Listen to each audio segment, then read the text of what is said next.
Good morning, praise the Lord. This is Pastor Pradeep Kumar Sharma, and today we will learn from the Word of God. And I believe that these words may bless you. Let's read. आइए हम परमेश्वर का वचन पढ़ें और इसके द्वारा आशीष पाएं।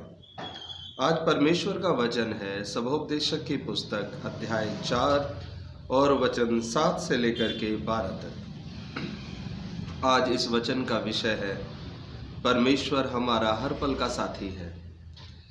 मैं आज आपके साथ एक ऐसी समस्या के बारे में बात करना चाहता हूँ जो समस्या ना तो धन का भाव देखती है, ना ही घर का भाव देखती है।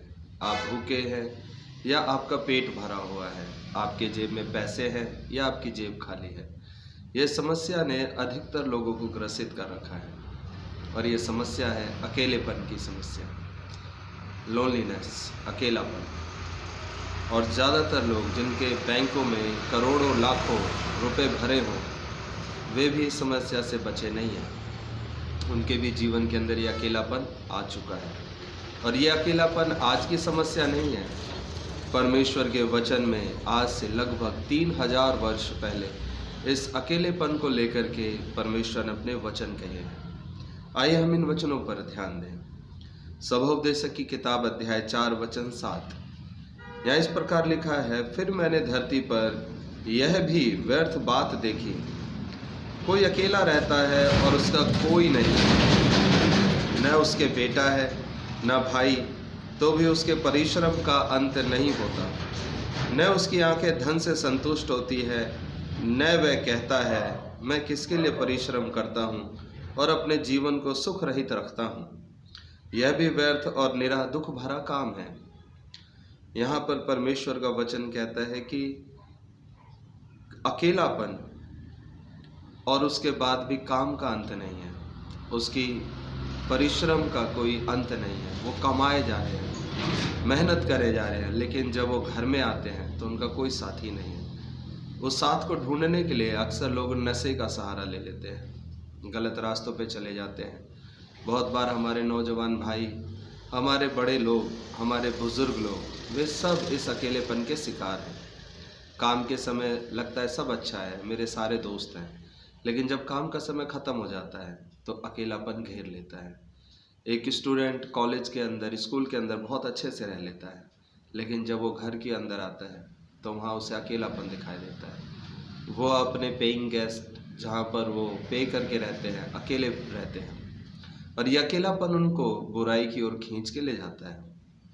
बहुत सारे लोगों के बच्चे विदेशों में रहते हैं और वे यहाँ पर अकेले रह रहे हैं, अपना साथ ढूंढने के लिए दूसरे बुजुर्गों को ढूंढते हैं। लेकिन एक भूखा दूसरे भूखे को कैसे तृप्त करेगा? एक अंधा दूसरे को रास्ता कैसे दिखाएगा? एक दूसरे अंधे को रास्ता कैसे दिखाएगा?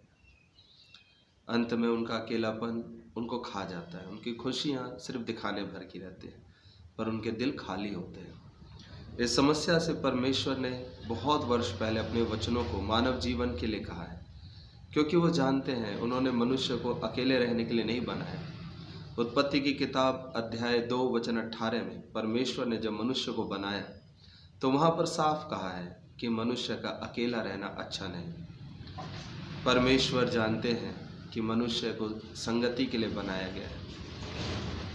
अब हम उस संगति को कहाँ पा सकते हैं? वचन कहता है, एक से अच्छे 2, क्योंकि उनके परिश्रम का अच्छा फल मिलता है। क्योंकि यदि उनमें से एक गिरे तो दूसरा उसको उठाएगा, परंतु हाय उस पर जो अकेला होकर गिरे और उसका कोई उठाने वाला ना हो। कितनी बड़ी बात है। आज हम संगति को ढूंढते हैं, पर क्या करें ऐसी संगति का जो खुद हमें गिरा देती है। हम एक मित्र बनाते हैं और वो मित्र हमारी पीठ पर छुरा मार देता है। क्या करें, कहाँ जाएं? संगति भी हमें चाहिए और ऐसी संगति भी हमें मिल करके हमें क्या लाभ जो हमें गिरा दे, हमारे परिश्रम का फल हमें ना मिलने दे। वचन में लिखा है, हाय उस पर जो अकेला होकर गिरे। पर क्या करें जब कोई अड़ंगा लगाए और आपको गिरा दे, आपका ही मित्र आपको धोखा दे। तो परमेश्वर का वचन हमें एक बात बताता है कि अपनी संगति, जो सबसे करीबी संगति है, वो कहीं और ना ढूंढें, पर वो संगति यीशु मसीह ने देने का वादा किया है। मत्ती रचित सुसमाचार के अध्याय 28 में वचन 20 में प्रभु यीशु इस प्रकार कहते हैं कि देखो, मैं जगत के अंत तक सदैव तुम्हारे साथ हूँ। प्रभु यीशु मसीह हमारे वो संगी हैं जो आपको ना कभी धोखा देंगे, ना वो कभी आपकी पीठ पर छुरा मारेंगे, ना आपके साथ झूठ बोलेंगे, परंतु वो आपको हमेशा उठाएंगे। जिस प्रकार यहाँ लिखा है, यदि दो जन एक संग सोए तो वो गर्म रहेंगे, परंतु अकेला कैसे गर्म रह सकता है। यहाँ गर्म रहने का अर्थ है जीवन में रहना, जिंदा रहना। दो जन एक दूसरे को संभालते हैं, वो एक दूसरे के जीवन की रक्षा करते हैं। यहाँ पर परमेश्वर आपके जीवन की रक्षा करेगा। लिखा है, यदि कोई अकेले पर प्रबल हो तो हो, परंतु दो उसका सामना कर सकते हैं। जो डोरी 3 तागे से बटी है वह जल्दी नहीं टूटती।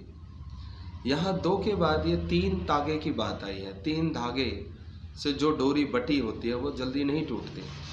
एक आप हैं, एक आपका मित्र हो सकता है, पर तीसरा कौन है? ये तीसरा स्वयं प्रभु यीशु मसीह है।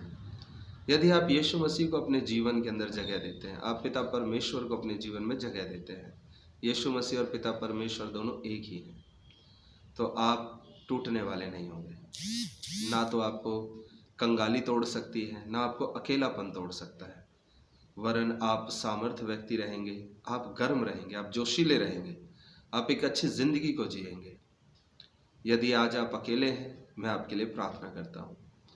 पिता परमेश्वर, मेरे मित्र को आप अपनी संगति दें, ताकि ये इस समय जिस अकेलेपन से जूझ रहा है उस अकेलेपन से उभर जाए और अपने जीवन में शांति, अपने हृदय में आनंद को पाए, वो आनंद जो इससे कभी अलग ना हो। यह प्रार्थना यीशु मसीह के नाम से मांगता हूँ, आमीन। पिता परमेश्वर आपको बहुत आशीष दे। धन्यवाद।